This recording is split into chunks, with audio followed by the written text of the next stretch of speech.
Hello and good morning. Yes, I am leaving Nashville with 92% in the battery, 286 of guess-o-meter range. Yeah, it's low. You know why?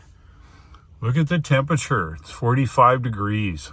All right, I've set up our destination. We're going to a new EA station that's north of where I'm going, but it makes more sense. It's at a Harley-Davidson place. There's supposed to be a EA station there. So we're heading there. It says we're going to arrive with 26%. Let's hope that's true. Let's go. There is nothing like a Scottish breakfast in the morning. Let's have a look here. I'm up on Interstate 40 eastbound. 255 miles in the guess-o-meter and 187 miles to go. Question is, will we make that? I hope so. As I head out of Nashville, the traffic is lighter and lighter. I'm going to be making a stop today. I'm going down to a place called Pigeon Forge. It's south of Interstate 40. I've got to go check on something, and then from there I'll be heading home. So it'll be a little different instead of just interstate the whole way. There's a bunch of rain up behind me. It's coming this way. I think I'm going to beat it, but I don't know. Looks like sun's coming up over there. Let's do an energy check here. It's 175 over 140. What's that make it? 35 miles more than our destination. I've slowed down a little bit to 72. I really don't want to have to stop in Knoxville. I might, but I'm trying not to here. Temperature's up 50 degrees. Wow, do you see the color? Yeah, everything's starting to bud out, I think, here.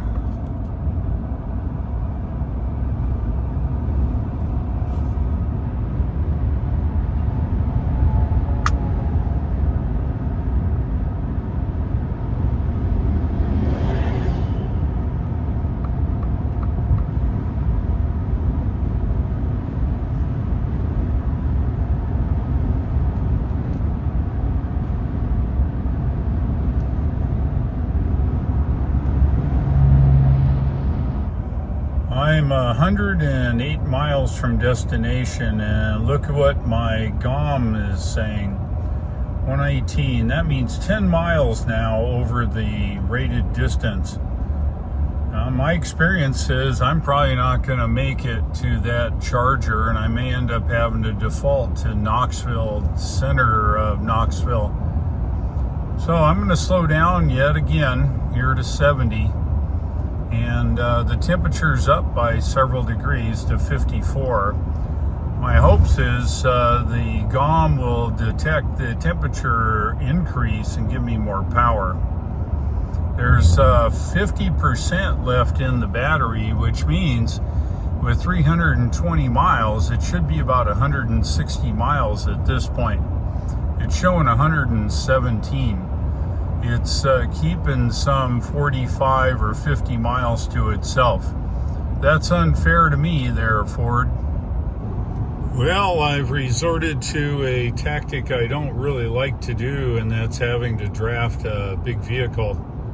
Right now, it looks to me like we are 102.8, what's that, 9 miles to distance. GOM is showing me over. Yeah, I don't like that at all. 109 in the GOM and 102 to drive. We're going to drive here for a little bit. If it doesn't come up, I'm going to end up swapping charge stops to Knoxville, which is some 10, 12 miles closer. Hope that works. I had the temperature on 64. It's 53 outside. I've now shut that off. Being a resistant style heater, I was probably gobbling up some needed range. We're now 7 miles above our destination. I can't reduce any power consumption anymore, except maybe I can shut my seat off here. And that's about it. We're come up again to 1.7 miles per kilowatt hour. It's 588 watt hours per mile in Tesla calculation. Here's an energy update. 95 on the GOM and 87. The difference of that is a whopping 8. I went as low as 7. I've lowered my speed to 68, and I'm still drafting our big buddy here. He varies his speed with the mountains. So I'm trying not to have to go to the Knoxville Charger at EA because 2 are in use, one's free, and one's putting out a whopping 50 kilowatts there, EA. What's up? Let's have an energy check, and look at that. That is what's called roadside energy. We're going downhill. Let's hope that helps here. 67 miles to destination. And we look at the binnacle here, we can see we're 75 miles of GOM range and 67. So what do you think that is? 8 whole miles. Well, I just felt the brakes. Oh, it's regen. Good. I'm going to follow these truckers down this hill here, and hopefully I'll get plenty of regen doing that. I need the energy. I'm trying to milk it to that second EA station. Plan B, of course, is to stop at the Knoxville station. But true to form, Electrify America, one of the chargers is only putting out 50 kilowatts. Oh well, hope I make it. Woohoo! 75 in the GOM and 62. What's the difference? That's 8 plus 5. How about that? Coming down this hill. We're just going to creep along here, and I'm going to milk the heck out of this. Have a look.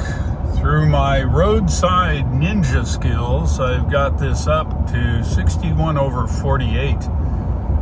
Yep, it's a combination of everything.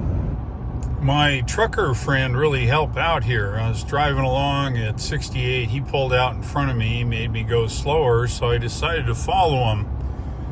Not my fault he pulled in front of me.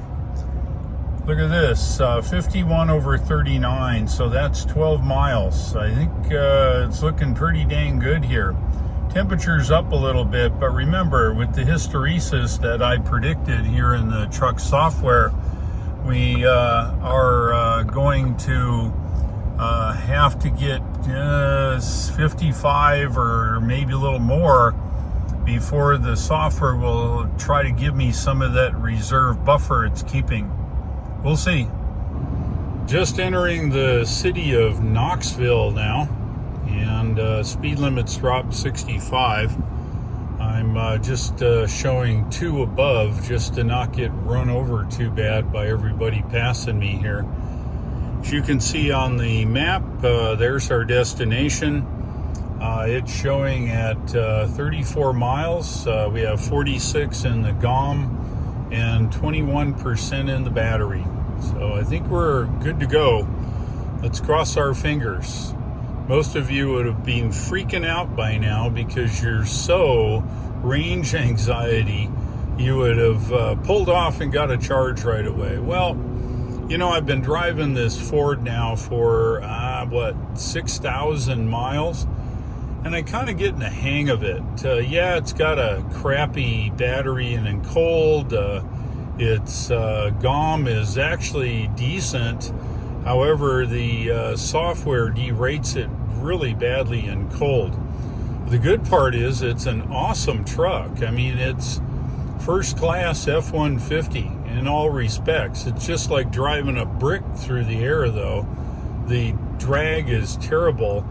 I calculated it's 560 watt hours per mile in Tesla speak, and that's the equivalent of me pulling a 5x4 box trailer with my Model Y. So it's not aerodynamic in the least.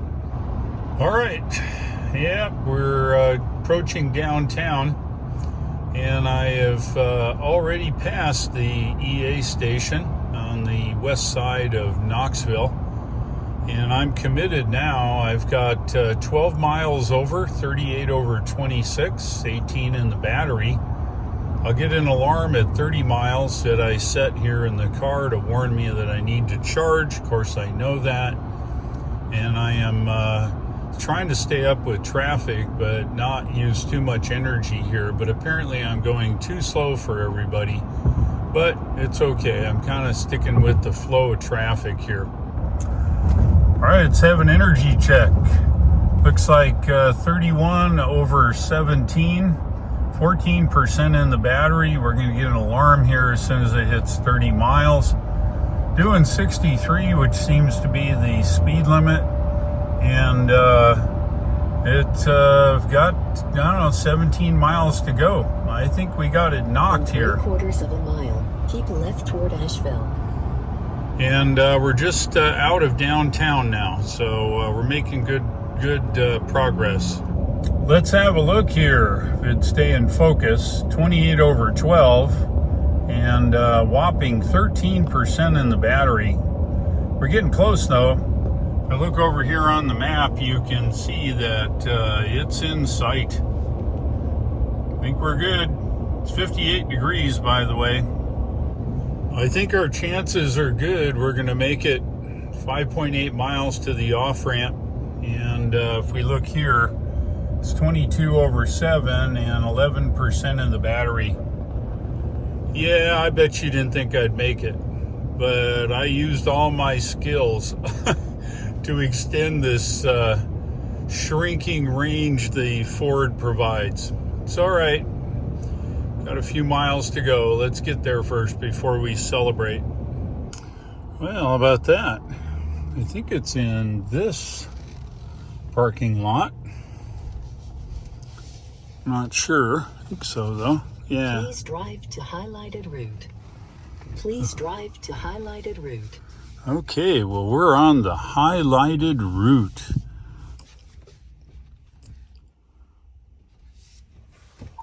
All right, let's see if we can get hooked up here. Yeah, on the 150, the Lightning only draws 126 kilowatts, but on the 350, I get 160. And it'll go up from here. All right, I'm going to go use the facilities inside Harley-Davidson, and we'll see what's going on.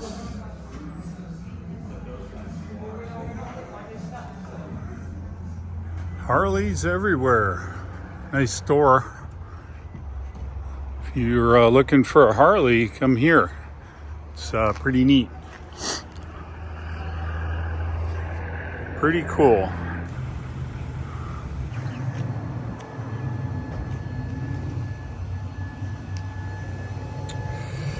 How we're doing here, 23%, 167 kilowatts. Look at that. That's what I'm talking about. All right, wow, cheap electricity here. I bet you wonder why I didn't stop in Knoxville. Well, didn't want to stop there. I really wanted to stop here, but this is more convenient for where I'm going next. Gonna head south to a place called Pigeon Forge, Tennessee. Got a little business to do there. And then when I leave, the cool part is we're going to, not shown on this map, nothing shown on this map, sorry. From here, we go across country and end up here over on Interstate 40, which goes through the gorge. Looky there, 69 degrees, 80% and 232 miles. Man, it's still cold. I am proceeding south here now to Sevierville. As I get closer to Pigeon Forge, we get closer to all of the attractions here. If you never brought the family or been to Pigeon Forge yourself, there is a huge amount of fun things to do in Pigeon Forge. Not to mention Splash Mountain and the other Dollywood attraction. They've got all kinds of things. I mean, you can just see it here. Upside down buildings, houses. You've got the McCoys and the Hatfields. You've got another building laying on its side here. You've got the Titanic, and if you're a Tesla guy, we used to have to charge in the corner of the Titanic parking lot right there with level 2 wall connectors. Anyway, as I proceed down here, you get more and more attractions. But Pigeon Forge is one of these places where it's kind of like Las Vegas of the East. It's not the same types of things Las Vegas. I don't think there's any real gambling here. But there's just all kinds of stuff. The King Kong Hollywood stuff, Wax Museum, and it just goes on and on. All right, let's see where it wants to take us. It wants to take us the same place, and I'm pretty sure that that's not what I think it is. 411, no. There's a way from here down across, so we need Foothills Parkway is what we need. I'm going to set it up on Google Maps and follow my phone until we get so far, and then I'll instigate the internal navigation. We are off on the back roads, cutting across country. Gonna head up, I think, to the Foothills Parkway up here.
I'm back on Interstate 40 now, and just starting into the gorge.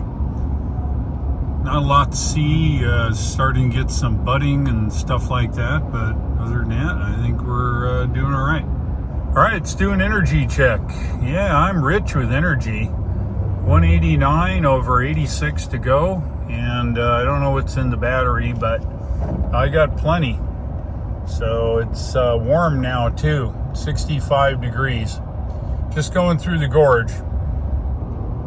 Man, I made it through all that traffic. Wow. Tell you what, there's a lot of traffic through the end of the gorge, down through 26 and down. Construction all the way up to Interstate 40, almost into Polk County, where Tryon is. So, wow. So in all the driving and the warm temperature today, coming from the 40s all the way to 60, just what I suspected. Right, set point is about 50 degrees with some hysteresis. So I'm not sure how we all manage that, but I'll come up with an idea and some suggestions. I have made it home. Let's have a look at the trip data for the trip on the way to Wyoming. Of course, I didn't make it due to the charging, but here it is. 3,170.8 miles. Don't look at the time. That was yesterday when I got home. And 1.6 miles per kilowatt hour of energy used. If we look at the specific data, I used 3% of that energy that I charged with at Climate. 91% of driving makes sense, right? 2% of accessories. That was our two-way radio a little bit and cell phone charging. And exterior temperature, which I assume means energy used to compensate for the temperature outside. I am back home now, and I am glad to be back home. It was quite the trip. If you followed the series, all 8 parts, including this one, you'll see what it took for us to get from North Carolina all the way to Wyoming, well, almost, actually all the way to Denver, and then back home to North Carolina. It was quite the trip in the Ford Lightning. I will start and say that the Ford Lightning F-150 is an awesome truck from a fit and finish and ride comfort. It is a really great vehicle. However, I think that it has a couple bad things, and I'll call them bad. It's not my opinion. It's actually what I've proven in this trip. Couple things. First of all, as you know, you've probably heard, maybe you own one, I don't know. The Ford Lightning itself has a bad problem with the user interface. Some may argue that, oh no, once you get used to it, it's really great. No, it's not great. I own several Teslas. The Tesla UI navigation is absolutely top notch. The Ford is not so. Can I figure out how to press all the right buttons and all the right sequences to get kind of the data that I want? Yeah, of course. You saw that in the 8 parts. I finally figured out all the sequence of buttons you have to press to get information out of the UI and make it work, but it still doesn't work very well.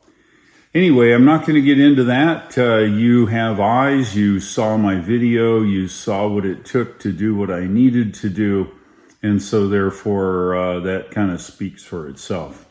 That's the first problem.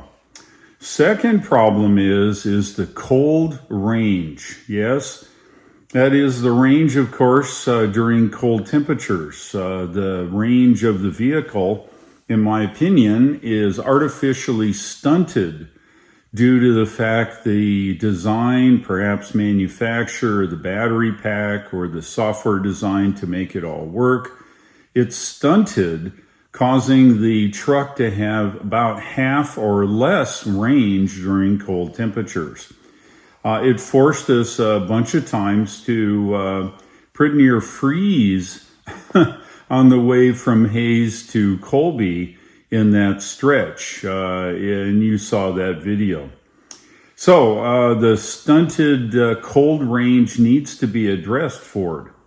Anybody with half a brain knows that 131 kilowatt hour battery. Now I will tell you, my Model X has a 100 kilowatt hour battery, and the Model Y that I drive all over the place is a 73 or 74 kilowatt hour battery, and I get the same warm temperature range. In the winter, yeah, it's probably down 10-15%, but the design of the Tesla vehicles and their own batteries that they manufacture are way superior than the choice of using pouch cells in the Ford Lightning. I know that was the only supplier available batteries. I get it, right? But I think the software needs to be tweaked to give the user some more range. That coupled with the third item, and it is the crappy available fast DC fast charging. You saw, I don't have to tell you again, Electrify America was my choice. I'm glad to have them. However, it's still, I am still at a loss to find out why they are not maintaining their system. It's incomprehensible that somebody would have to, of course, they were forced into deploying this system, I get it, but that they are not maintaining their system in the least. They say, oh, yeah, really, we're really sorry. Well, that only goes so far, right? I'd show you, but it's a waste of all of our times. Each time I would respond to EA on Twitter, I would get a canned message, one of many variants of canned messages back, with an apology that they're very sorry to hear that. And I think they probably truly are. But no one is doing a thing about the EA fast charging. We were just about stranded a couple times. One in Flagler on the way out there, and then one on the way back in Topeka. 1 out of 4 chargers working in Topeka in that stretch. Well, you may be thinking, well, why don't you just go to another DC fast charger? Hey, I got a task for you. Open up PlugShare, okay? And you can do that. You can stop this video and look for DC fast chargers in Topeka, Kansas, okay? And you tell me if you find anything more than maybe a 1Z, 2Z, 50 kilowatt. Now, take, for example, the battery in the Ford Lightning. It's 131 kilowatt hours. It's massive. 50 kilowatts would take nearly 2 hours to charge that to 80%. It's absolutely ridiculous. Now, imagine you're traveling, and now no DC fast charging is available on CCS for your Ford Lightning. What are you going to do? Hold up in a motel room and plug into the 110? Well, I would bet after about 4 days of the motel, you might get enough charge to get down the road to the next station. That's how bad it is. Now, is this Ford's fault? Yeah, kinda. They're selling a vehicle onto a charging network that they don't seem to want to support. They're not putting any money. They're relying on other people. Yeah, and I get it. They sell millions of vehicles that are gas powered, and they don't seem to care where you can buy your gasoline. I get it. However, if you sell a product and somebody can't use your product, then there is an endemic problem in the sale. And I think that's the root here. Ford, all the manufacturers, GM with their half a dozen vehicles they make a month, are going to have the same problem. What's going to solve it? I don't know. Tesla has committed to providing CCS charging on their vast network. However, it's not the solution entirely. People need to invest in a decent fast charging network as a key component in the decision to purchase your EV. I bought the truck because, hey, I'm waiting for my Cybertruck, and I've got probably better part of a year before my Cybertruck is going to be available. And I wanted to drive the Lightning. I own a Ford F-250 diesel. Love the truck. I hate wasting $5 a gallon, but the Ford Lightning is really a neat vehicle. The downside is the crappy low temperature performance and the availability of charging.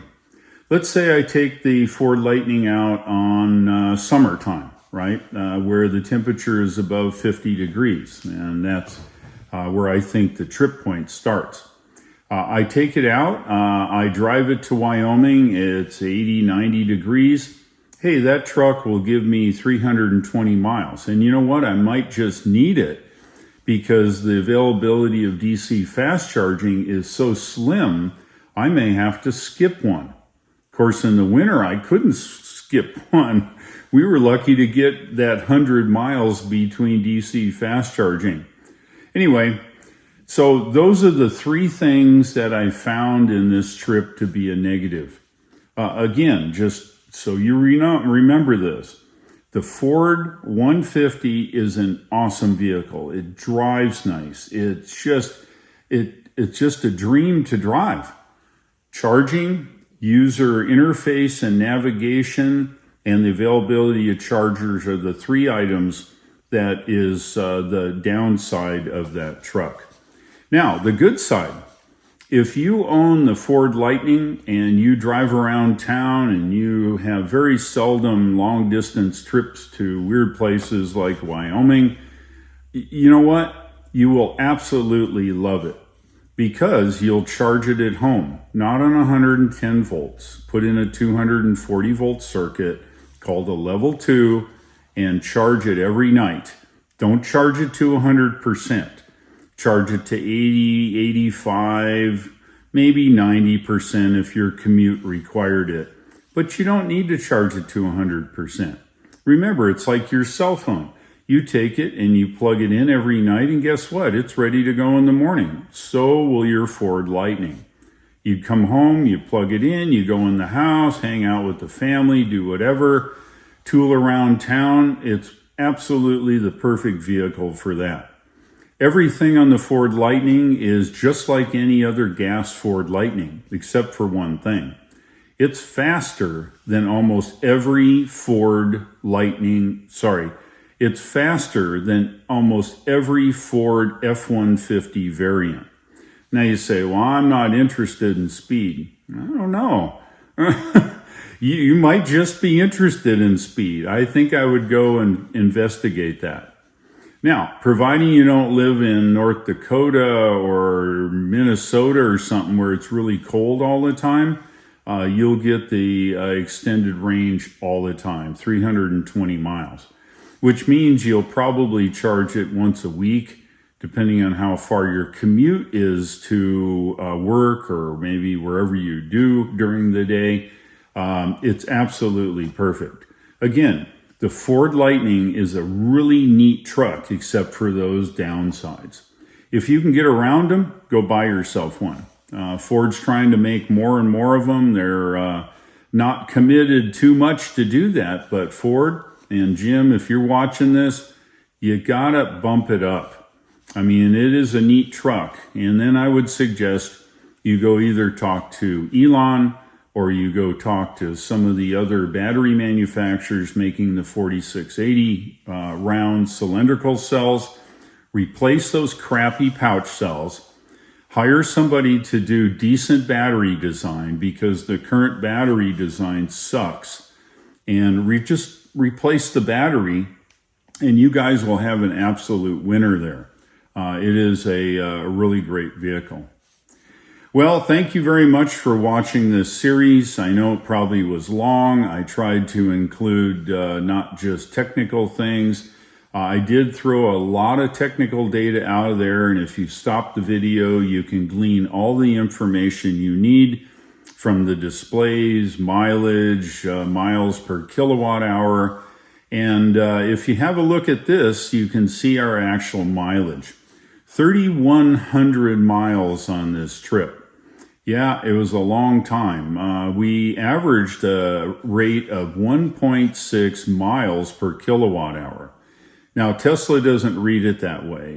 They read it in miles per watt hour. It's different, and it's importantly different because it's more granular. If you take 1,000 and divide it by 1.6, you get watt hours per mile. And that gives you a more granular usage of the energy. What does that mean? Well, you can use that information to calculate your ultimate range. I will say in the Ford Lightning, the guess-o-meter, that's the software that guesses exactly what your range is, did a pretty good job. It was at the mercy of the other software that derated the range, but the guess-o-meter was pretty darn accurate. As you saw, when it said I was going to arrive at a given percentage, I did. And I was pleased to have that because being a new truck, I was feeling it out for the whole trip. And now I think I would trust the Ford guess-o-meter GOM range. I'm going to come out with another video here very soon that kind of distills down what to expect in traveling in the Ford Lightning. This will discuss in simple terms of how to plan a trip and what to expect in your Ford Lightning. Yeah, I know I bring a lot of technical information. I try to put it in a form where it's relatively easy to understand. Have a look at it. It's really fun to understand how the truck works. If you would, please subscribe and please share my videos with your friends. I'm pretty sure that they would also enjoy them. Thank you for watching. I'll look for you in my upcoming videos and take care.